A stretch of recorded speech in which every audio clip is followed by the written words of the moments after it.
자, 금요일 여야의 고수들을 만나보는 당대표 시간입니다.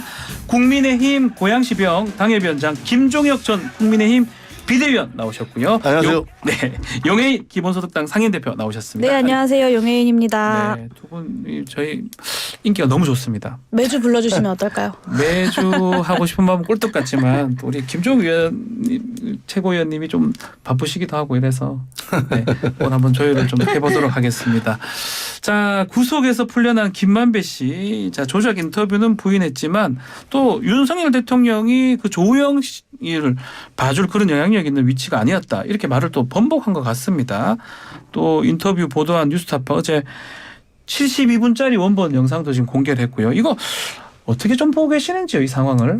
이건 너무 긴 얘기라서 네. 어떻게 잘라서 얘기해야 될지 네. 다 얘기해야 될지 잘 모르겠는데 네. 저는 개인적으로 총평적으로 한번 말씀 주시고요. 총평으로는 네. 뭐 그냥 횡설수설과 거짓말의 연속이다 이렇게 생각을 합니다. 네. 뭐 그 구체적인 거는 잠시 뒤에 지금 뭐 하나하나씩 말씀드리도록 하겠습니다. 그러면 우리 용해인 의원께서는 지금 이 상황 어떻게 보시는지요? 네, 참 정치인이기 때문에 네. 작은 세상사에도 좀 책임 있게 답하려고 하지만 사실 좀 상당한 피로감을 느낍니다. 저도. 그러니까 이 매번 수사 내용이 유출되고 예. 그 보도로 정치권이 일희일비하는 모습들이 저는 좀 매우 좀 부정적으로 평가하고요. 이게 검찰에서 사실 검찰발 소식으로 단독 보도가 조선일보로 나와서 여기에 이제 대통령실 여당이 논평하고 방통위와 검찰이 붙고 여기에 야당이 반발하고 결국에는 국민들이 좀 정치에 질리게 만드는 좀 반복되는 뻔한 그림이 또 이번에도 반복되고 있지 않나라는 생각이 들고요. 결국에는 이게 진실 위에서 사실은 논쟁하는 것도 아닙니다. 그러니까 검찰이 인정받은 증거 혹은 뭐 확정된 사실이라는 건 없고 뭐 김만배든 정영학이든 남욱이든 이 사기꾼들의 말 한마디 한마디에 이제 정치권이 다 흔들리고 다 놀아나는 게 과연 정상적인 상태인가? 저는 검찰이 신속하고 조용하게 좀 수사해서 국민들 앞에 그 진실에 대해서 좀 명확하게 확정된 사실로 이렇게 이야기될 수 있으면 좋겠다라는 생각이 듭니다. 좀 냉정하고 차분하게 사안을 대할 필요가 있어 보입니다. 예, 허위다 이제 대선 공작일 수 있다 이렇게 민주당에서는요. 예. 특히 이제 이재명 대표는 자기와 관련된 분들을 다 저런 식으로 몰아붙이더라고요. 김성태 씨 그 상 당했을 때 비서실장까지 보내서 조문해 놓고 나중에 왜 노상강도한테 그 경범죄를 적용시키느냐 뭐 이런 얘기를 해서 김성태 씨가 펄쩍 뛰면서 진실을 다 밝히기 시작했던 거 아닙니까? 뭐 그런 것도 있고 이번에는 또 무슨 뭐 그 김만배나 남욱을 무슨 사기꾼 뭐 그러니까 그 사람들의 발언에 상응할 가치가 없다. 예. 그 사기꾼들한테 대장동의 그 특혜를 주신 게 누구십니까? 민주당 아닙니까? 이재명 지금 당대표 아니십니까? 저는 그런 논란은 말도 안 된다고 생각을 예. 하고요. 그리고 그 언론에서 보도가 됐으니까 그게 검찰의 무슨 뭐 작품이다라고 얘기하는데 그건 기자들의 취재 방식을 잘 모르셔서 그래요. 저도 평생 기자를 했습니다만 네. 그 심지어는 검찰청 화장실까지 가서 그 조서를 끄집어내 갖고 찢어진 거 다 붙여서 그래서 옛날에 동아은행 사건 같은 거 특종하기도 했고 네. 그다음에 이제 검찰에서 다 파쇄기를 그때부터 동원하기 시작했죠. 예. 검찰 수사할 때 거기다 귀대고서 듣고 밤 뻗치게 하고 그다음에 심지어는 뭐 조사할 때 뭐 그 전설적으로 무슨 누구 만나는데 테이블 아래 숨어 있었다라는 얘기도 있고 방어원들을 찾아가서 얘기를 하고 심지어는 여직원들한테도 물어보고 그런 것들을 조각조각 맞춰서 뭐가 단서가 생기면 그걸로 취재를 해서 네. 하나하나 보도를 하는 거예요.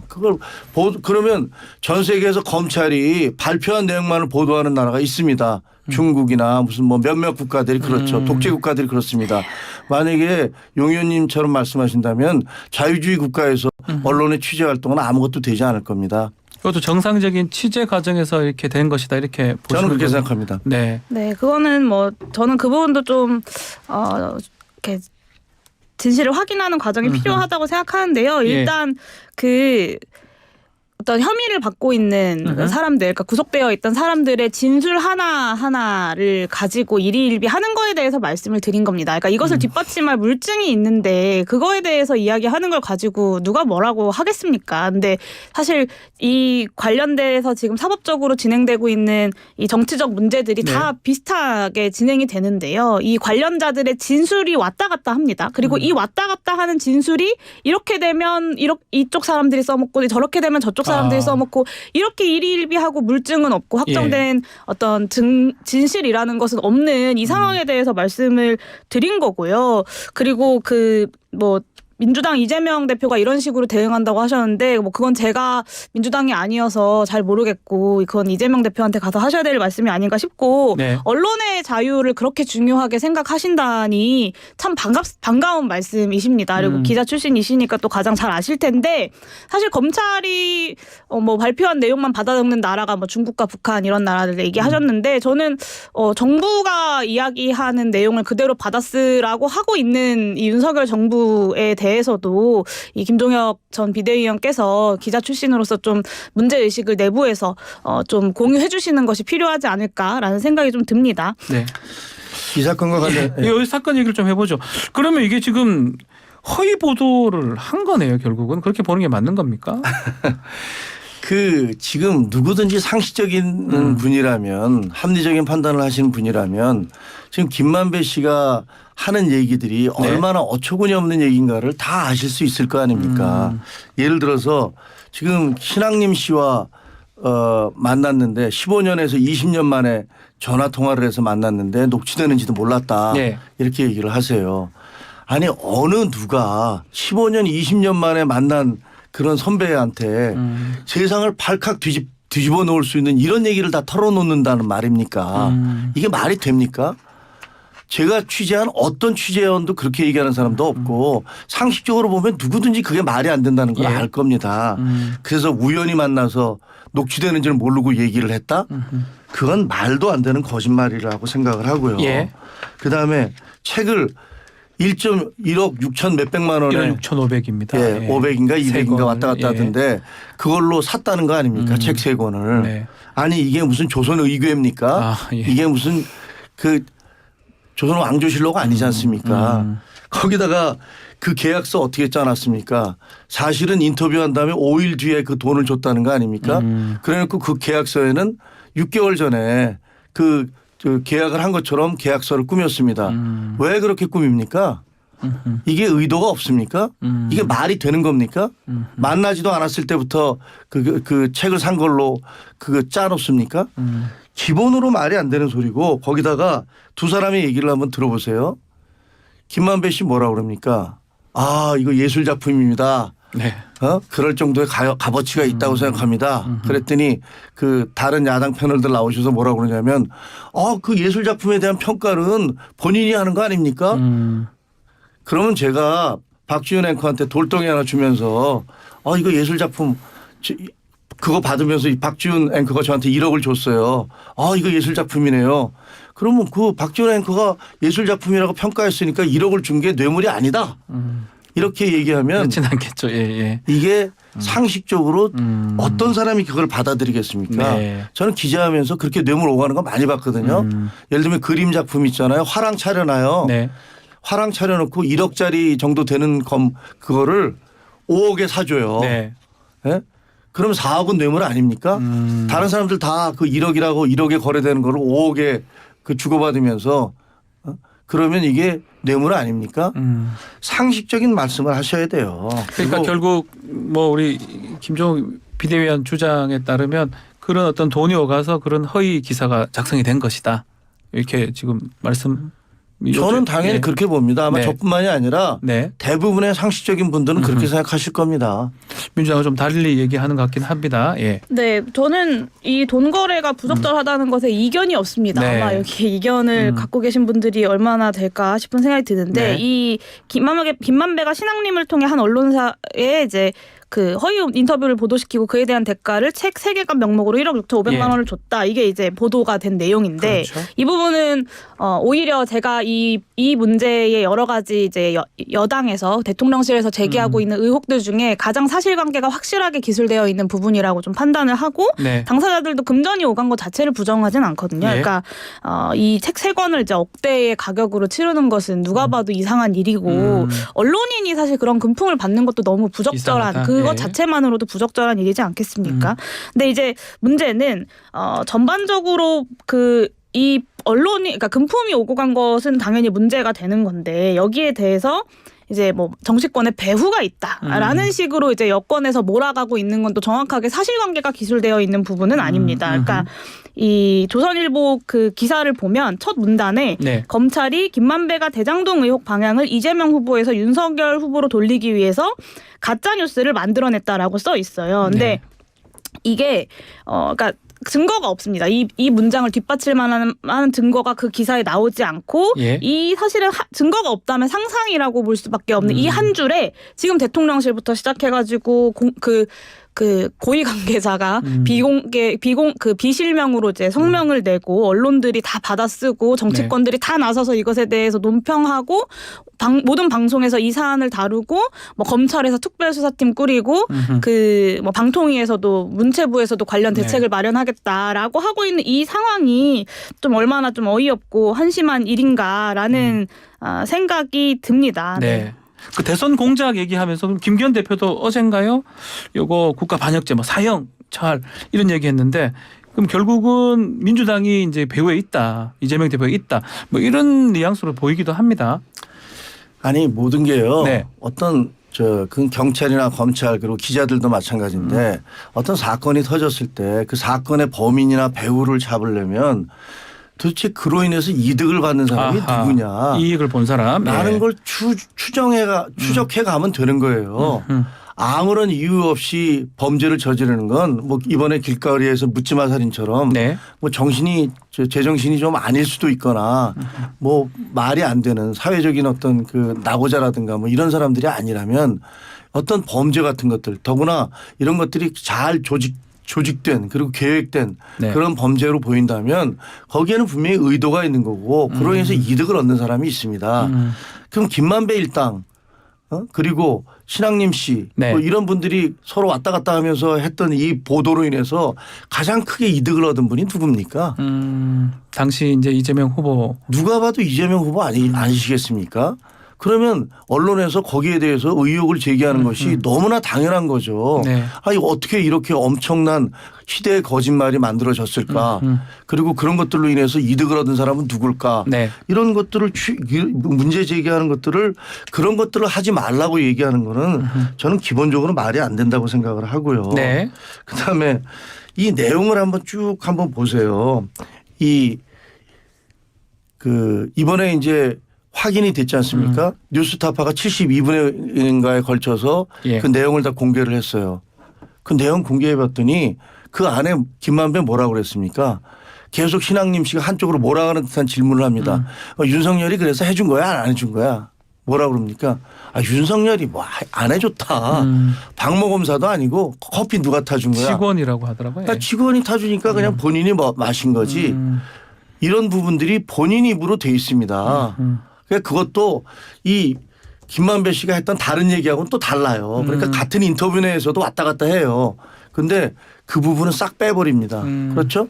공개된 내용이 어떻게 됐습니까? 그 부분은 싹 빼버리고 앞뒷말 박 검사라는 부분도 빼서 편집을 해서 듣는 사람은 누구든지 윤석열이 커피를 타줬구나. 윤석열 검사가 수사검사가 이런 생각이 들도록 그렇게 편집을 했지 않았습니까?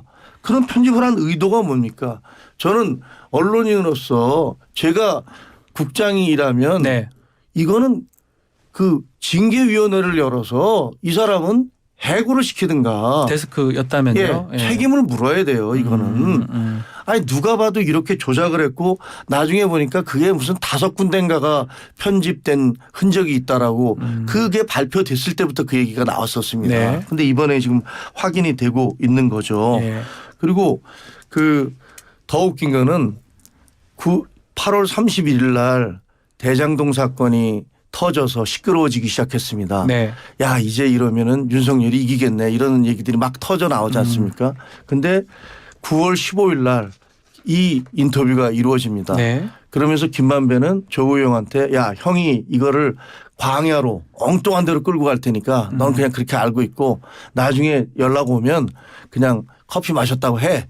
이렇게 얘기를 하지 않습니까? 예. 그리고 이거는 엊그제 출소한 김만배 씨가 왜 조우영 씨한테 그런 얘기 했습니까? 그랬더니 뭐 제가 그냥 그 우려심에서 뭐 그냥 여러 가지 얘기했습니다. 이런 식으로 부인하지도 않아요. 네. 다 그런 얘기 했다는 거 아닙니까? 그래 놓고 이게 조우영이 그러니까 그런 8월 9월 15일 날 네. 인터뷰가 있고 난 다음에 10월 달부터 민주당 의원들이 갑자기 이 사건의 몸통은 윤석열이다 라면서 일제히 공격을 하기 시작해요. 아니 공개되지도 않은 인터뷰 내용 어떻게 알고 그렇게 얘기하셨죠? 그래서 좀 연관성이 있을 수도 있다 이렇게. 누가 봐도 그렇지 않습니까? 거기는 그 인터뷰를 하고 난 다음에 일부 언론에서 뭐 인터뷰가 있었다는 게 조금씩 나왔지만 네. 구체적인 내용 하나도 몰랐는데 그때부터 갑자기 무슨 커피 얘기가 나오고 인터뷰 뭐 그 몸통이 윤석열이라는 거 민주당은 어떻게 하셨습니까 그거? 자, 그래서 지금 이거 다 특검을 좀 12월 달에 지금 이 쌍특검 이 본회의 상정이 이제 되게 돼 있는데 이게 특검으로 가자 이렇게 또 얘기가 있는 것 같습니다. 또 대통령 거부권 얘기도 있고요.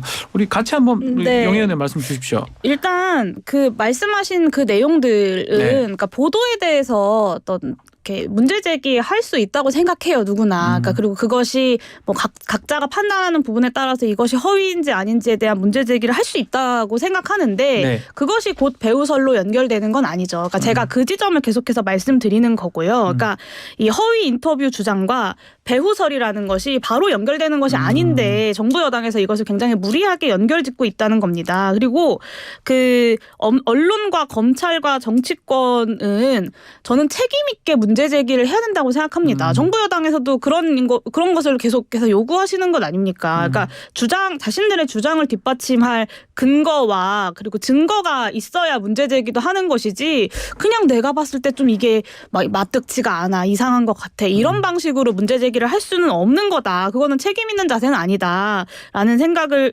말씀을 좀 드리고 싶고요.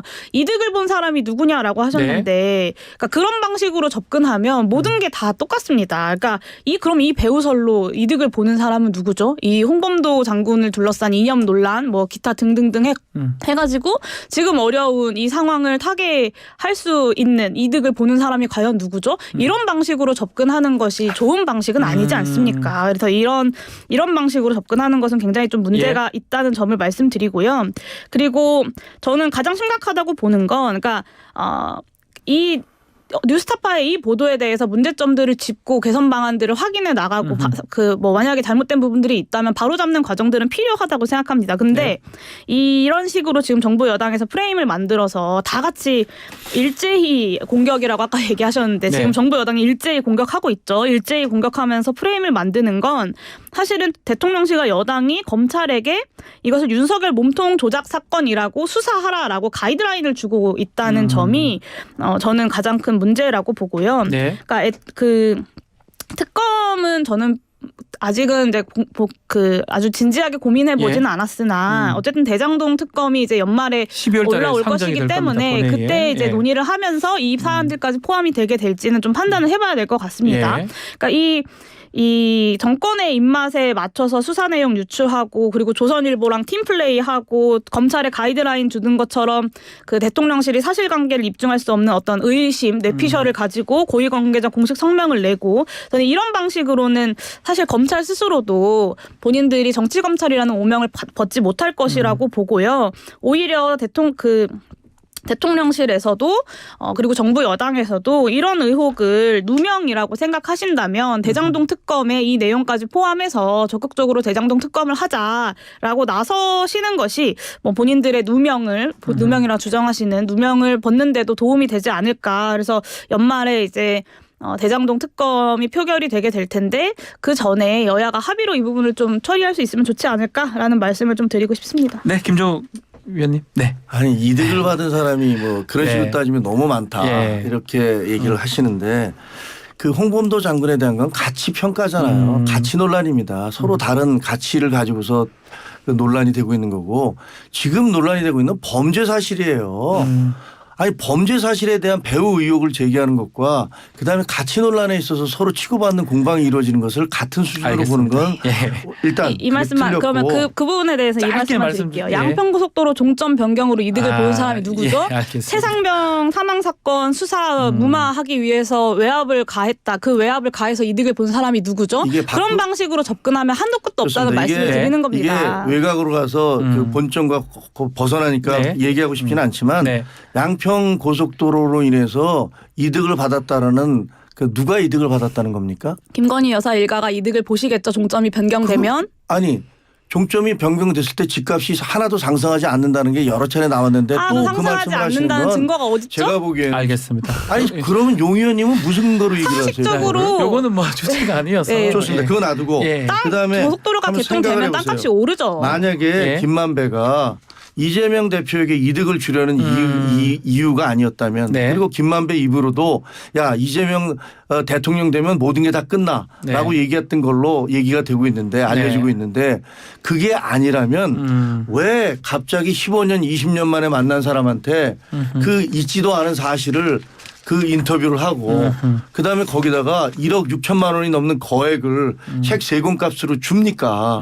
그게 말이 되나요? 그 부분이 이상하다 많이. 그 책에 예. 대해서 신학님 씨 뭐라 그럽니까? 이거는 책이 아니라 데이터베이스다. 그러니까 그 정도의 가치가 있다. 한 사람은 책을 산 사람은 예술 작품이라고 그러고 네. 판 사람은 이게 데이터베이스랍니다. 이게 도대체 상식적으로 말이 되는 얘기입니까? 말이 안 되는 얘기죠. 알겠습니다. 이렇게 그 이재명 대표 더 웃긴 게 뭔지 아세요? 예. 그 아까 제가 9월 15일 날 인터뷰가 있고 10월 달부터 민주당에서 공격하기 시작했다는 거 11월 달에 조우영 씨가 검찰에 가서 진술을 합니다. 네. 윤석열 그 당시 수사팀장 만난 적 없습니다. 라고 얘기했습니다. 근데 그거는 세상이 그거 관련해서 마구 시끄러운데도 이런 방구 밖으로 새나가지 않습니다. 보도가 안 됐다는 예, 거죠. 문재인 정부 하에서 철저히 어떻게 그걸 입을 막으셨는지는 모르겠는데 그러고 나서 2월 달에 갑자기 다른 언론사들이 방송사들이 대선 한 달 앞두고 이걸 다시 보도하기 시작합니다. 네. 보도하기 시작하는데 그때 모 언론사는 지금 확인해 보니까 조우영이를 만났어요. 조우영을 만나서 조우영으로부터 그게 사실이 아닙니다라는 얘기를 들었어요. 네. 근데 그 얘기는 보도 안 해요. 그러면서 왜 보도 안 했냐 그러니까 내가 보기에 그 사람보다는 제3자 얘기가 더 네. 믿을 만했다. 아니 이게 언론인으로서 혹은 법조인으로서 혹은 상식인으로서 말이 되는 얘기입니까? 본인이 한 얘기는 신빙성이 없고 제3자가 전원으로 한 얘기는 신빙성이 있다. 네. 그래서 그렇게 보도했다. 저는 어떤 언론사도 이거를 받아들일 수 없을 거라고 생각합니다. 요거 하나만 그러면 짚어보죠. 지금 이 허위 인터뷰 형 결국 방통위원장이나 여당에서는 언론사 폐간 얘기도 나오고요. 언론사 그 인용 보도한 언론사 제재 조치도 검토한다는데 그거 한번 짧게 어떻게 보시는지 한 말씀 부탁드리겠습니다. 네, 저는 언론사가 폐간되어야 한다면 네.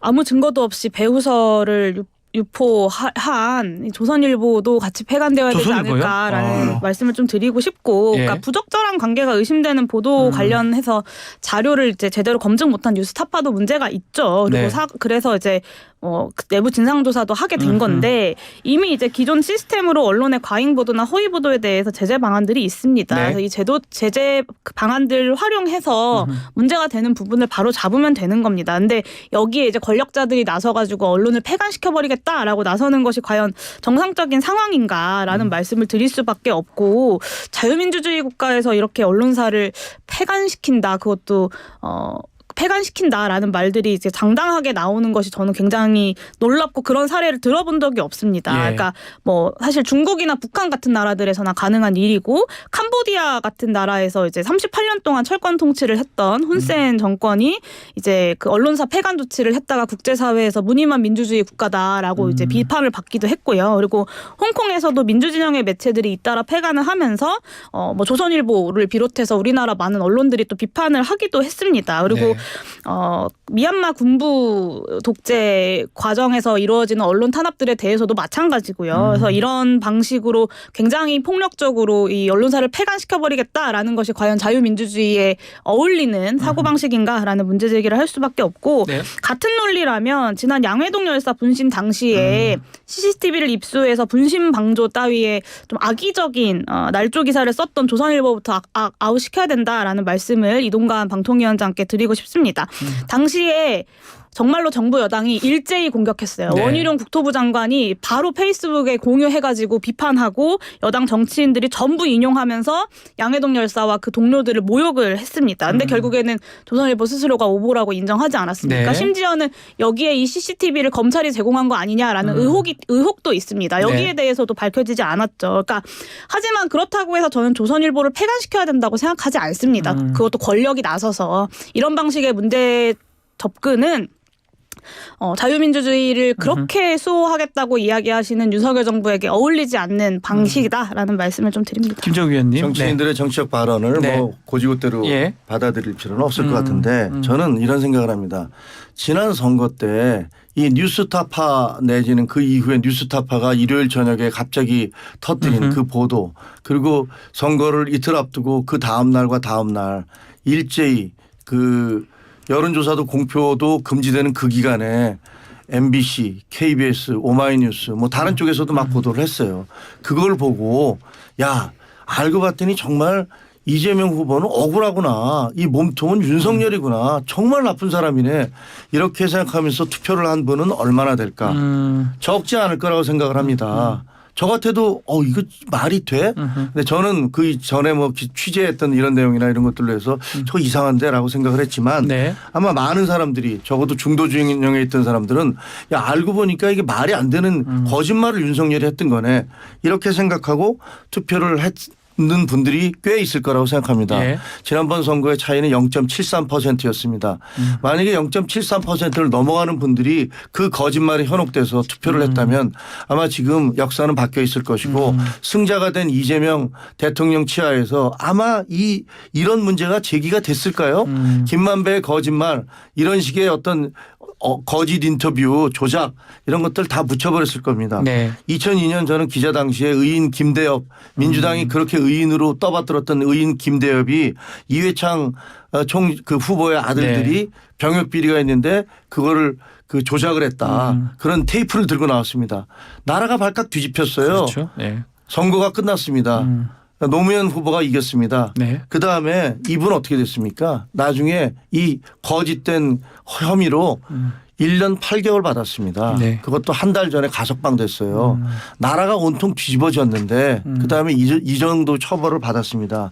외국에 이런 사례가 없냐고요? 제가 하나 말씀을 드릴게요. 네, 그것만 정리 좀 해주십시오. 2023년 4월 달에 네. 폭스뉴스가 가짜뉴스 그러니까 대선 개표기가 조작됐다. 이런 보도를 했습니다. 네. 터크 컬슨이라는 예. 아주 유명한 앵커가 계속 보도를 했습니다. 그래서 어떻게 됐습니까? 1조 원 무려 1조 원의 그 소송이 진행됐습니다. 네. 그랬더니 그 회사에다 죄송합니다. 저희가 잘못했습니다 하고 회사에 1조 원을 배상을 하고 아하. 그다음에 터커 칼슨을 바로 해고를 했습니다. 예. 사과한 건 물론이고요.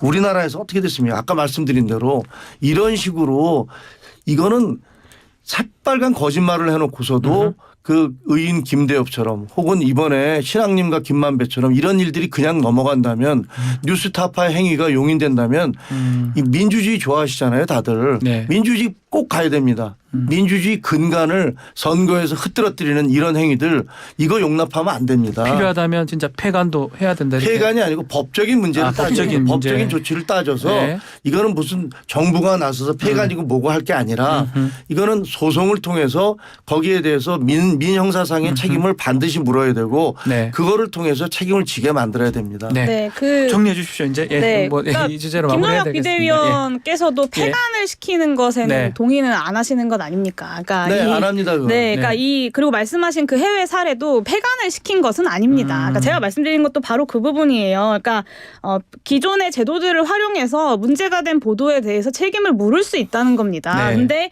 권력자들이 나서서 폐간을 시켜버리겠다라고 이야기하는 것이 언론의 자유를 얼마나 심각하게 위협하는 일인가에 대해서 말씀을 드리는 거고 네. 정치인들의 정치적 발언이니까 그렇게 그냥 말할 수도 있지라고 하기에는 이동관 방통위원장은 관련된 업무를 하는 국무위원급 공직자이십니다. 네. 그러니까 그것을 그냥 정치인들의 정치적 발언이다라고 넘어갈 수는 없는 점이다라는 점을 짚고 넘어가고요. 그리고 네. 이게 대선에 엄청 영향을 미쳤다라는 것에 대해서는 저는 좀 의견이 다른데요. 그러니까 이 보도 이전에 이미 같은 내용들이 남욱 녹취록, 정영학 녹취록 통해서 나와 있었습니다. 그리고 그 녹취록들에 기반을 해서 윤석열 대통령이 검사 시절에 부산저축은행 수사를 무마하는 데 역할을 했다는 의혹이 그 이전에도 이미 제기가 되고 있었고 김만배가 윤석열 대통령과 호영호제한다는 의혹도 그 전에 이미 보도가 되고 있었던 것 아닙니까? 그러니까 이 지금 핵심이라고 말하는 윤석열 대통령이 검사 시절 조우영에게 커피를 타줬다. 이 증언도 사실 그 이전에 보도가 다 됐었던 JTBC에서 단독 보도를 쳤었던 거고 그 이전 녹취록에도 나오는 겁니다. 그러니까 이렇게 논란을 만들기 전까지는 이 뉴스타파의 보도가 그렇게까지 파장이 없었던 거죠. 그리고 이 언론을 폐간시켜버리겠다라는 것에 대해서 마지막으로 한 말씀만 드리면요. 네, 정리해 주셔야 됩니다. 예. 행정 권력이 넘지 말라고 법으로 정해둔 선을 윤석열 정부가 너무 쉽게 넘습니다. 그러니까 이동관 위원장과 윤석열 정부에게 이 법과 질서 그리고 국민이 중요한 것이 아니라 이 대통령의 심기 이런 것들 혹은 권력의 유지 이런 것들이 너무 중요하다는 것을 잘 보여주는 사례가 이 언론 폐간을 운운하고 심지어는 사형에 처할 만한 범죄 행위다라는 김기현 대표의 알겠습니다. 표현에서 드러난다고 생각합니다. 시간이 다 됐어요. 딱 한마디만. 자, 짧게요. 그 예. 법과 질서를 예. 꼭 좀 지켜달라고 알겠습니다. 이재명 대표에게 말씀드리고 싶습니다. 알겠습니다. 자, 오늘 당대표 여기서 마무리하겠습니다. 김종욱 비대위원, 용해인 대표 두 분 감사합니다. 네, 감사합니다.